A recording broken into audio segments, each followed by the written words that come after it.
Hello everyone. বাঙালিয়ানায় কলার মোচার রেসিপির পদ বিভিন্নভাবে বানানো যায়, এমনকি কলার মোচায় রয়েছে প্রচুর পুষ্টিগুণে ভরপুর।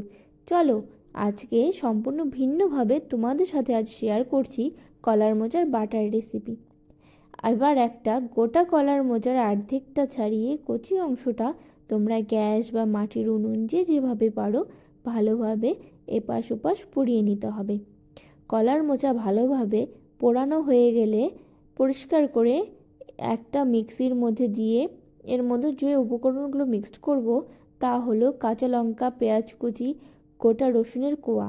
এইগুলো কড়াই গরম হলে সর্ষের তেল দিয়ে কালো জিরে, শুকনো লঙ্কা এবং পেঁয়াজ কুচি, রসুন কুচি, লঙ্কাগুলো দিয়ে ভালোভাবে ভেজে ঠান্ডা করে নিতে হবে।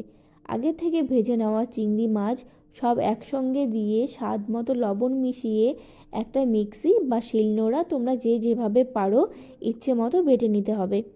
পেস্টগুলো হয়ে গেলে আবারও কড়াইয়ে তেল দিয়ে ভালোভাবে ভেজে নামিয়ে নিলেই ব্যাস রেডি কলার মোচার বাটা। এই বাটা গরম ভাতের সঙ্গে বেশ জমে যাবে, কি তাই তো?